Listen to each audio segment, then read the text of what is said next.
সেই আওয়ামী বাকশাল, সেই ছাত্রলীগ এখনো উৎপেতে আছে ষড়যন্ত্র করার জন্য। স্বাধীনতা পেয়েছি, মুক্তি এখনো মিলে নেই। সবাইকে যার যার জায়গা থেকে সচেতন থাকতে হবে, জায়গা থেকে সজাগ থাকতে হবে এবং এই আওয়ামী বাকশাল, যুবলীগ, ছাত্রলীগ এদেরকে প্রতিহত করতে হবে এবং আমাদের এই স্বাধীনতার সার্বভৌমত্ব ধরে রাখতে হবে। আরেকবার স্লোগান হয়ে যাক, তুমি কে আমি কে, বাংলাদেশ বাংলাদেশ, বাংলাদেশ বাংলাদেশ, তুমি কে আমি কে, চেয়েছিলাম অধিকার, হয়ে গেলাম রাজাকার। কে বলেছে, কে বলেছে সেই স্বৈরাচার কি বাংলাদেশে আছে? কিন্তু সেই স্বৈরাচারের পেচাত্তা, সেই স্বৈরাচারের আওয়ামী লীগ, সেই স্বৈরাচারের ছাত্রলীগ, সেই স্বৈরাচারের যুবলীগ এখনো জায়গায় জায়গায় মুখ পেতে আছে।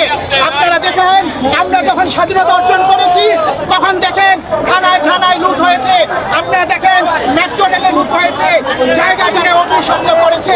তারা চায়নি এই আমাদের ছাত্র সমাজের আন্দোলন, এই অন্তর্বর্তীকালীন যে সরকার তাকে স্থিতিশীল দিতে তারা এই আন্দোলনগুলি, এই যুবলীগ, আওয়ামী লীগ, ছাত্রলীগ তারা এই হামলাগুলি করে আমাদেরকে অস্থিতিশীল করতে চেয়েছিল।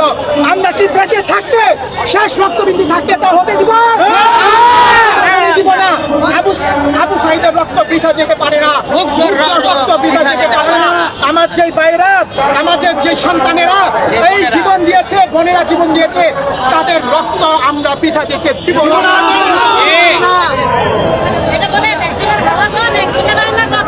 আপনাকে নির্যাতন করা হতো, আপনাকে গুম করে নিয়ে যাওয়া হতো, আমাদেরকে গুম করে নিয়ে যাওয়া হতো, সেই আইনাপুরের সন্ধান মিলেছে। আপনারা দেখেছেন গণভবনে দেখেছেন গণভবন। আমরা কি এই বাংলাদেশ চেয়েছিলাম?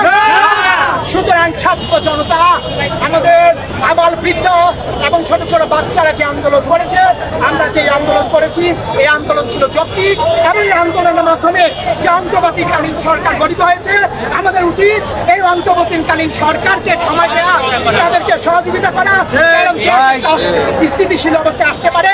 আর সেই স্বৈরাচারের পেটে তারা যেখানে বসে আছে তাদেরকে প্রতিহত করা, যেখানেই পাবেন সেখানেই প্রতিহত করবেন, যেখানেই পাবেন সেখানে তুলে দিবেন। বলেন না, আমাদের ছাত্রদের কি অপরাধ ছিল?